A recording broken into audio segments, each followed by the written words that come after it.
Hello guys, அழகு அழகில அடுத்ததா என்ன நடக்குதுன்னு சொன்னா, மதிய பாராட்டிட்டே இருக்கிறாங்க மதியோட குடும்பம். அப்படி இருக்கும்போது அவங்கள்ட அம்மா என்ன நினைக்கிறாங்கன்னு சொன்னா, பரவாயில்ல இனியாவது மதி அந்த வீட்டில் நிம்மதியா இருப்பா. இவ்வளோ நாளும் ஏதாவது பிரச்சனை சொல்லிட்டே இருந்தாங்க. இனி இப்படி சொல்ல மாட்டாங்க இல்ல என்ற மாதிரி வந்து அவங்கள்ட ஹஸ்பண்டுக்கு சொல்றாங்க. இல்லப்பா, நீ நினைக்கிற மாதிரியெல்லாம் அவங்கள்ட குடும்பம் கிடையாது. ஒருத்தங்க எவ்வளவு தான் நல்லது பண்ணினாலுமே அவங்க இல்லப்பா, இவங்களுக்கு ஏதாவது கெடுதல் பண்ணிட்டே இருக்கணும் என்ற மாதிரி நினைக்கிறவங்க தான் மதியோட மாமியாரும் மாமனாரும். அதனால் விட்டு வைக்க மாட்டாங்க பாரு, திரும்ப திரும்ப ஏதாவது பிரச்சனை கொடுத்துட்டு தான் இருப்பாங்க என்ற மாதிரி வந்து சொல்கிறாங்க. ஏன் இப்படி சொல்கிறீங்க என்று சொல்லும்போது, பொறுத்திருந்த பாரு என்ற மாதிரி வந்து சொல்கிறாங்க. இதுக்கப்புறமா மதியோட மாமியார் என்ன சொல்கிறாங்கன்னு சொன்னால், இங்கே பாரு மதி, இனிமே நீ வேலைக்கு போகாத, நினைச்சு கூட பார்க்காத, நீ வீட்டில் சமையல் வேலையை பாரு, மற்ற வேலைகள் எல்லாம் வந்து மலர் வந்து பார்ப்பா. ஆனால் தனியாக சமையல் வேலை மட்டும் பார்த்தா பத்தாது மதி, மற்ற வேலைகளையும் கொஞ்சம் கொஞ்சமாக கற்றுக்கொள்ளணும் என்ற மாதிரி வந்து சொல்கிறாங்க. மலர் என்ன நினைக்கிறாங்கன்னு சொன்னால், பரவாயில்லையே இவங்க கொஞ்சம் கொஞ்சமாக மதியை வச்சு வேலை வாங்கலாம்னு நினைக்கிறாங்க. ஆனால் மதியை பற்றி இவங்களுக்கு சரியாக தெரியலை என்ற மாதிரி வந்து இருக்கும்போது, அந்த நேரம் வந்து தங்கராசுமே அங்கே வந்து என்ன சொல்கிறாங்கன்னு சொன்னால், இங்கே பாரு மதி, இப்போ தான் கொஞ்சமாவது நீ நல்ல குணமுள்ள பிள்ளை என்ற மாதிரி வந்து பேர் எடுத்திருக்கிற, இதை வந்து நீ காப்பாற்றி கொள்ளணும். ஒருக்கா மட்டும் அவங்களுக்கு சமையல் பண்ணி கொடுத்துட்டு சரி ஆயுசுக்கும் இவங்க வந்து என்னை பாராட்டிகிட்டே இருப்பாங்க நல்ல பிள்ளை என்ற மாதிரி வந்து நினைக்கக்கூடாது. ஒவ்வொரு நாளும் வீட்டில எல்லாம் வேலை இருக்கும் இல்லையா, சுரேஷ் எப்படி வந்து வேலைக்கு போயிட்டு களைச்சி வாரானோ அதே மாதிரி நீயும் வேலைக்கு போயிட்டு களைச்சி வந்தால் மட்டும் பத்தாது, ஆனால் வீட்டிலையும் வேலை இருக்குமல்ல, அதையும் செய்யணும் மட்டும் நினைக்கணும். இப்போ தான் உனக்கு வேலையெல்லாம் கிடையாதுல்ல, அதனால் பிரச்சனை இல்லை, நீ வீட்டு வேலையை பார்த்து கொள்ளலாம் சரியா, இனியாவது நிம்மதியாக இருங்க, நான் போயிட்டு வரேன் என்று சொல்லும்போது சரியா மதிக்கு யாரோ கால் பண்ணுறாங்க. வேறு யாரும் இல்லை, மதியோட ஃப்ரெண்டு வந்து கால் பண்ணுறாங்க. என்னடி எங்கே இருக்கிறா சொல்லு என்ற மாதிரி வந்து சொல்லும்போது அவங்க சொல்கிறாங்க, நான் சென்னையில் இருக்கிறேன் என்ற மாதிரி வந்து சொல்கிறாங்க. அது சரி, அங்கே எதுக்கு போனேன் என்ற மாதிரி வந்து கேட்குறாங்க மதி. இல்லை, நான் இங்கே தான் ஒரு கம்பெனியில் வேலை பார்க்குறேன், ஆனால் இன்னும் ஒருத்தங்க வேணுமா இருக்குது, ஆனால் வந்து யாருமே அதுக்கேற்ற மாதிரி கிடைக்கல மதி, உனக்கு அதே குவாலிஃபிகேஷன் இருக்குன்னு நான் நினைக்கிறேன், நீ வந்தால் நல்லா இருக்கும், நல்ல சேலரி என்ற மாதிரி வந்து சொல்கிறாங்க. எப்படி சொல்லும்போது மதி கேட்குறாங்க, அப்படியா, அது சரி, எனக்கு வேலை இல்லைன்னு உனக்கு அப்படி தெரியும், நான் இவ்வளோ நாளும் வந்து காலேஜில் வேலை பார்த்துட்டு இருந்தேனே, என்னடி எனக்கு தெரியாதா, என்னோட ஃப்ரெண்ட் ஒருத்தி தான் சொன்னான், பாவம் மதி இப்போ வந்து வேலை இல்லாமல் இருக்கிறான்னு சொல்லி, என்னோட ஃப்ரெண்டோட தங்கச்சி வந்து உன்னோட காலேஜில் தான் படிக்கிறாள், அவங்க சொல்லித்தான் எனக்கு தெரியும் என்ற மாதிரி வந்து சொல்கிறாங்க. அப்படியா, இப்போ நான் என்ன பண்ணணும் என்ற மாதிரி வந்து சொல்லும்போது, இங்கே பாரு, நான் வந்து என்ன வேலைன்றதை உனக்கு போட்டுறேன், நீ அப்புறமா வந்து பார்த்துட்டு உனக்கு ஓகேன்னு சொன்னால் நீ வந்து அதுக்கு அப்ளை பண்ணு என்ற மாதிரி வந்து சொல்கிறாங்க. இல்லடி இன்றைக்கே போடு, இன்றைக்கே நான் வந்து போட்டுறேன் என்ற மாதிரி வந்து சொல்கிறாங்க. என்ன என்ன விஷயத்தை பற்றி மதி பேசிகிட்டு இருக்கிறா, என்னமோ வேலை விஷயத்தை பற்றி பேசிகிட்டு இருக்கிறாளே, இவள் வந்து வேலைக்கு போகிறாளா, திரும்பவுமே வந்து திமிர் எடுத்து ஆட போகிறாளா, இவளை வேலைக்கு போகவே விடக்கூடாதுன்ட்டு போன தங்கராசு அங்கேயே நிற்கிறாங்க. பார்க்கலாம், இவள் ஃபோன் வச்சதுக்கப்புறமா என்னத்தை பற்றி பேசினான்ட்டு பார்க்கலாம்னு வெயிட் பண்ணி இருக்கிறாங்க.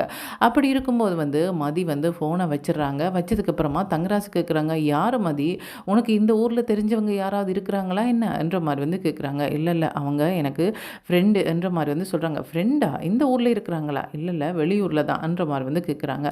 அப்படின்ற மாதிரி வந்து சொல்கிறாங்க. சொன்னோன்னே தங்கராஜ் சொல்கிறாங்க, யார் அவங்க வெளியூரில் இருக்கிறாங்கன்னு சொன்னால் யார், அப்படி யாரோடய நீ பேசி நான் பார்த்ததில்லையே என்று சொல்லும்போது மதிக்கு கோவம் வந்துடுது.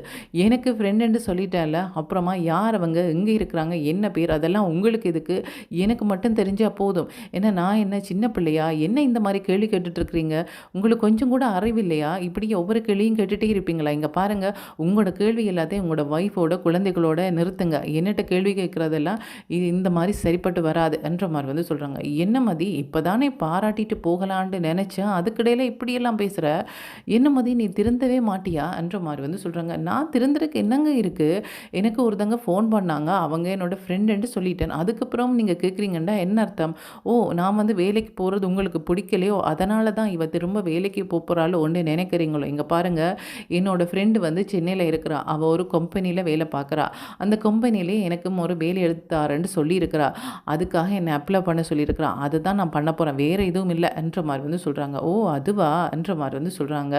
அதுக்கு சுரேஷ் ஒத்துக்கொள்ளுவானா என்ன என்ற மாதிரி வந்து கேட்குறாங்க. ஆமாம் அவங்க ஒத்துக்கொள்ளுவாங்க, சரி அவங்க ஒத்துக்கொண்டு ஒத்துக்கொண்டா என்ன, ஒத்துக்கொள்ளாட்டி என்ன, நான் அவங்கண்ட பெர்மிஷனை நான் கேட்கவே இல்லையே. நான் வந்து சுரேஷ் சொன்னா தான் வேலைக்கு போவேன், இல்லையேண்டா போக மாட்டேன். அப்படி ஏதாவது சொன்னேனா கல்யாணம் பண்ணும்போது என்ற மாதிரி வந்து கேட்குறாங்க. இல்லைம்மா, அவனோட விருப்பத்தையும் கேட்கணுமல்ல. இங்கே பாருங்க, அவங்களோட விருப்பமெல்லாம் கேட்க வேண்டிய அவசியம் இல்லை. என்னை அம்மா அப்பா கஷ்டப்பட்டு படிப்பிச்சு ஆளாக்கி விட்டுருக்குறாங்க. நான் வந்து ஃபினான்ஷியலி இண்டிபெண்ட்டாக இருக்கணுமெண்டு நினைக்கிறேன். இந்த மாதிரி மற்றவங்கள்ட்ட பேச்சை கேட்டு வேலைக்கெல்லாம் போகாமல் படிச்சுட்டு ஒரு மூலையில் உட்காந்துருந்து அழுவணுமென்ற அவசியம் எனக்கு இல்லை. அப்படியான பொண்ணு நான் கிடையாது. இந்த மாதிரி உங்களோட வீட்டில் பேசுகிற மாதிரி ஒன்று என்னோட பேசாதீங்க.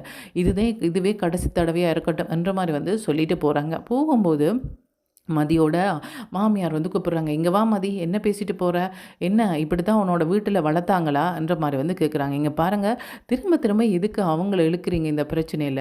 நான் ஏற்கனவே வேலைக்கு போயிட்டு இருந்த பொண்ணு தானே, இந்த வீட்டுக்கு கல்யாணம் பண்ணி வர்றதுக்கு முன்னாடியே வேலைக்கு போயிட்டு இருந்த பொண்ணு தானே.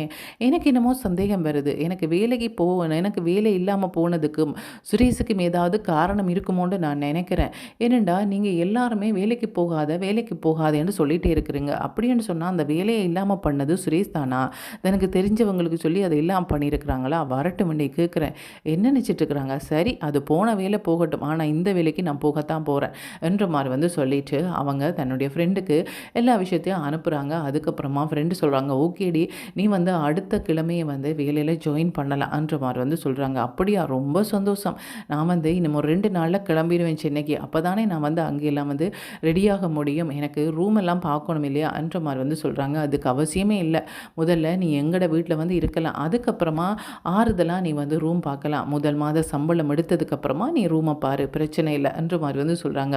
ரொம்ப தேங்க்ஸ் அடி என்று சொல்லும்போது, என்ன இவ சொல்லே கேட்க மாட்டா போல இருக்கு, என்னங்க இவங்க ஏன் இப்படி இருக்கிறாங்கன்ட்டு சுரேஷ் வரட்டும் இன்றைக்கு எல்லாத்துக்கும் முடிவு கட்டுறேன்ட்டு வெயிட் பண்ணிட்டு இருக்கிறாங்க. சுரேஷோ ரொம்ப சந்தோஷமாக வராங்க. வரும்போது மல்லிப்பூ எல்லாம் வாங்கிட்டு வராங்க. மதியம் வந்து சமைச்சிருந்தாங்க. இன்றைக்கு நைட்டு வந்து நல்ல சாப்பாடுங்களுக்கு பிடிச்ச மாதிரி சமைச்சு வைப்பா. அதனால் நல்ல ஹாப்பியாக போகலாம்ன்ற மாதிரி வந்து போனால், இங்கே வந்து அவங்கள்ட அம்மா வந்து பயங்கர கோவத்தோடு உட்காந்துருக்குறாங்க. என்ன இவங்க இருக்கிற நிலையே சரியில்லையே, என்னமோ பிரச்சனை நடந்திருக்கு போல இருக்குது, என்னம்மா உடம்புக்கு முடியலையான்ற மாதிரி வந்து கேட்குறாங்க. இந்த மாதிரி ஒருத்தி வீட்டில் இருந்தால் உடம்புக்கு முடியாமல் தானடா எப்போவுமே இருக்கும். வீட்டில் என்ன பிரச்சனை நடக்குதுன்னு தெரியாமல் தான் வேலைக்கு போயிட்டு வாரீங்களா என்ன என்ற மாதிரி வந்து கேட்குறாங்க. என்னம்மா என்னாச்சு என்ற மாதிரி வந்து கேட்குறாங்க. இல்லைடா, அவளோட ஃப்ரெண்டு வந்து இன்றைக்கி கோல் எடுத்தா. என்ன சொல்கிறான்டா, சென்னையில் இருக்கிறாளாம், அவளுக்கு ஒரு வேலை இருக்கா, அந்த வேலையில் இவளையும் கொண்டே போட போகிறாளாம்ன்ற மாதிரி வந்து சொல்கிறாங்க. என்னம்மா சொல்கிறீங்க, எனக்கு புரியலைன்னு சொல்லும்போது, புரிகிற மாதிரி சொல்கிறதா, உன்னோட பொண்டாட்டி சென்னைக்கு வேலைக்கு போகிறாளாம், அதுக்கான ஆயத்தங்களை பண்ணிகிட்ருக்கிறா.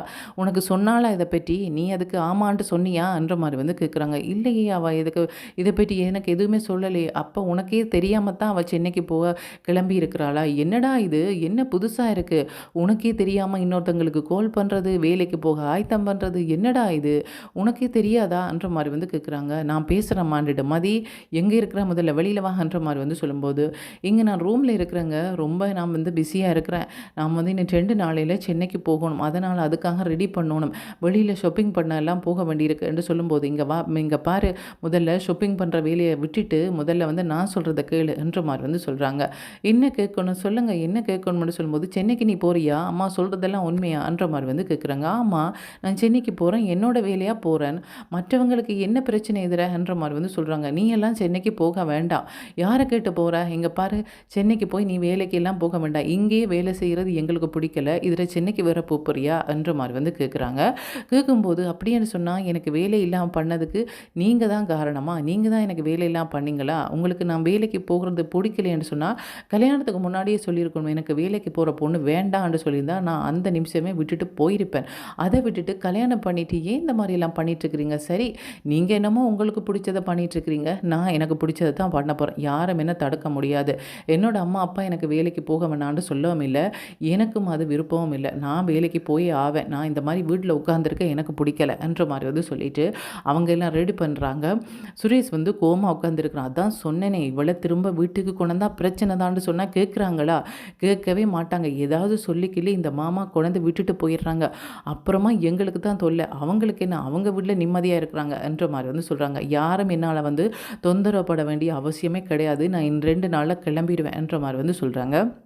இப்படி சொல்லும்போது மலர் என்ன சொல்கிறாங்கன்னு சொன்னால் மதியை பார்த்து, மதி கண்டிப்பாக போயே ஆகணுமா, இவ்வளோ வீட்டில் பிரச்சனை இருக்கும்போது எதுக்கு மதி தேவையில்லாமல், இங்கே பாரு நான் உன்னை வேலைக்கு போக வேண்டாண்டெல்லாம் சொல்லலை, சென்னைக்கு போக வேண்டாண்டெல்லாம் சொல்லலை, ஆனால் இவங்களுக்கு புரிய வச்சு சமாதானப்படுத்திட்டு போகலாம் இல்லை. என்னக்கா நீங்கள் நினைக்கிறீங்களா இவங்க போக விடுவாங்கன்னு சொல்லி, இவங்கள்ட்ட போய் எனக்கு வேலை கிடைச்சிருக்கு போக விடுறீங்களா, போகட்டா வேண்டாமா என்ற மாதிரி வந்து கேட்டால், உடனே ஆமாம்மா நீ போ, நீ தாராளமாக போ, நாங்களே வந்து உன்னை அனுப்பி வச்சு விடுறோம் ன்ற மாதிரி வந்து சொல்லுவாங்கன்னு நினைக்கிறீங்களா. இவங்களுக்கு நான் வேலைக்கு போகிறதே பிடிக்காது, இதில் சென்னைக்கு வேலைக்கு போகிறேன்னா விடுவாங்களா என்ன, அவங்க விடவே மாட்டாங்க. அது மட்டும் இல்லாமல் அவங்ககிட்ட போயெல்லாம் சொல்ல வேண்டிய அவசியம் கிடையாதக்கா, நான் வந்து அவங்கள்ட முடிவை வந்து எதிர்பார்த்து இருக்கவே இல்லை, அதை முதல்ல புரிஞ்சு கொள்ளுங்கன்ற மாதிரி வந்து சொல்கிறாங்க. என்ன இது புது பிரச்சனையாக இருக்கேன்ட்டு மலர் என்ன பண்ணுறாங்கன்னு சொன்னால் இந்த விஷயத்த ரேவதிக்கு சொல்கிறாங்க. மதி வந்து வேலைக்காக போகிறாளாம் திரும்ப, ஆனால் வீட்டில் இதே நினச்சி பிரச்சனையாக இருக்குது.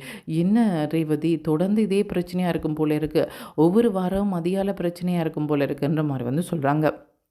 இப்படி சொல்லும்போது ரேவதி என்ன சொல்கிறாங்கன்னு சொன்னால், அவங்க எடுத்த முடிவில் என்ன தப்பு, அவங்க படிச்சிருக்கிறாங்க, அவங்க படித்ததுக்கு ஏற்ற வேலை ஒன்று கிடைக்கிது, அதுக்கு அவங்க போகிறாங்க, அதில் நாங்கள் பேசுகிறதுக்கு என்ன இருக்குது, அவங்கள நாங்கள் வேலைக்கு போக வேண்டாமண்டு எப்படி தடுக்க முடியும், அவங்களோட மனசு என்ன பாடுபடும். இப்போ பாரு நாங்கள் கூட வேலைக்கு போகணுமெண்டு ஆசை தான், ஆனால் என்ன பண்ணுறது, எங்களுக்கு வாட்ச ஹஸ்பண்ட் வந்து விடலைன்ட்டு நாங்கள் பேசாமல் இருக்கிறோம்.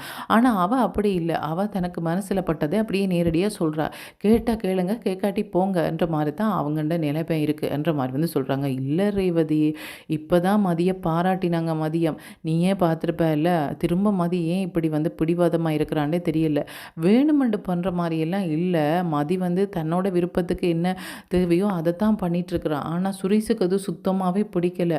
வந்ததுமே வந்து மாமியார் என்ன பண்ணிட்டாங்கன்ற சுரேஷுக்கு எல்லா விஷயத்தையும் வந்து அதை சொல்லிட்டாங்க. அதனால் சுரேஷ் வந்து பயங்கர கோவமாக இருக்கிறான். அவன் வந்து ரொம்ப சந்தோஷமாக தான் வந்தான், வரும்போது மல்லிப்பூவெல்லாம் வாங்கிட்டு வந்தான். இவளோட பேச்சை கேட்டோன்னா அவன் அப்படியே குழம்பி போய் வீட்டுக்குள்ளே வராமல் வெளியில் உட்காந்துருக்கிறான். என்ன வாழ்க்கை என்ற மாதிரி ஒன்று இது வெறுத்த மாதிரி இருக்கிறான்னு சொல்லும்போது, ஏன் அவனுக்கு இது என்ன வெறுத்த மாதிரி இருக்கான், அவங்க வேலைக்கு போகிறாங்க, சென்னைக்கு போயிட்டு சென்னையிலே உட்காந்துருக்க போகிறாங்களா, அவங்க ஒரு மாதத்துக்கு ஒருக்காவது வருவாங்க தானே, என்ன மாதத்துக்கு ஒருக்கா இப்படியும் அங்கேயும் இங்கேயுமெண்டு வந்துட்டு போயிருந்தா சரியான்ற மாதிரி வந்து சொல்கிறாங்க. இங்கே பாரு அது அவங்க 2 பேரும் முடிவு பண்ண வேண்டியது, அவங்க 2 பேரும் முடிவு பண்ண இல்லாத விஷயம் என்றபடியாக மதி தனியாக முடிவு பண்ணுறாங்க. இது தேவையில்லாமல் நாங்கள் கதைச்சி இன்னுமே மதிக்கு கஷ்டத்தை கொடுக்கக்கூடாது என்ற மாதிரி வந்து சொல்கிறாங்க. அது சரி ரேவதி, மதி இதை பற்றி உங்களோட ஏதாவது பேசினாலான்ற மாதிரி வந்து கேட்குறாங்க. இல்லை இதுவரையும் பேசலை, இனி போகும்போது போயிட்டு வரேன்னு சொல்லுவா போல இருக்குது என்ற மாதிரி வந்து சொல்லிட்டு சிரிக்கிறாங்க. அப்படி இருக்கும்போது தங்கராசு என்ன சொல்கிறாங்கன்னு சொன்னால், ஃபோனில் நீ அடிக்கடி அந்த மலரோடு தான் பேசிகிட்ருக்கிறியா என்ற மாதிரி வந்து கேட்குறாங்க. இல்லைங்க அண்ணி ஃபோன் பண்ணாங்க, அதுதான் ஆன்சர் பண்ணேன். இல்லை மதிய பெரிய மாறி மாறி பேசிகிட்ருக்கிறீங்க, கொஞ்சமாவது அட்வைஸ் பண்ண மாட்டிங்களா அவளுக்கு, இப்படியே உங்களுக்குள்ளே பேசுகிறத அவளுக்கு சொன்னால் கொஞ்சமாவது அவளுக்கு புத்தி வருமில்ல என்ற மாதிரி வந்து சொல்கிறாங்க. அதுக்கு வந்து ரேவதி என்ன சொல்கிறாங்கன்னு சொன்னால், நாங்கள் புத்தி சொல்கிற அளவில் மதி இல்லை, அவள் ரொம்ப தெளிவாக தான் இருக்கிறாங்க, எங்களுக்கு தான் மதி புத்தி சொல்லணும் என்ற மாதிரி வந்து நக்கலாக பதில் சொல்லிட்டு போகிறான். இவ வந்து உண்மையாகவே சொன்னாலா இல்லை நக்கலாக சொன்னாலா என்ற மாதிரி வந்து பார்க்குறாங்க. மதி வந்து 2 நாள் கழித்து வந்து சென்னைக்கு வந்து கிளம்பிட்டாங்க. பின்னாடியே வந்து சுரேஷும் சரி அவங்களோட மாமனார் மாமியார் எல்லோரும் வந்து கெஞ்சுறாங்க போக வேண்டாம்னு சொல்லி. அவள் கேட்கவே இல்லை. சுரேஷுக்கு கோவம் வந்துட்டுது. அவங்க ஏசுகிறாங்க, இங்கே பாரு போனால் அப்படியே வந்து சென்னையிலே போய் உட்காந்துரு, இங்கே வரத்தவே இல்லைன்ற மாதிரி வந்து சொல்கிறாங்க. சுரேஷோட அம்மா அப்பா என்னடா உன்னோட வாழ்க்கை இவ்வளவு தானா, இப்படியே நீ இவ பின்னாடி அலைஞ்சிட்டு இருக்கிறதா உன்னோட வாழ்க்கையான்ற மாதிரி வந்து அவங்க வந்து கவலையாக வந்து பார்க்குறாங்க. மதி வந்து யார் என்ன கவலைப்பட்டாலும் என்ன பிரச்சனை பண்ணாலும் என்ன கோவப்பட்டாலும் அதை பற்றியெல்லாம் எனக்கு கவலையே இல்லை, எனக்கு என்னோடய வேலை தான் முக்கியம், இந்த மாதிரி மற்றவங்கண்ட ஏச்சுக்கெல்லாம் நான் ஆளாக வேண்டிய அவசியமே இல்லைன்ற மாதிரி வந்து நினச்சிட்டு அவங்க பாட்டுக்கு போகிறாங்க. அடுத்ததாக என்ன நடக்க போகுதுன்றதை கைஸ் வெயிட் பண்ணி தான் பார்க்கணும். ஓகே, தேங்க்யூ, பாய்.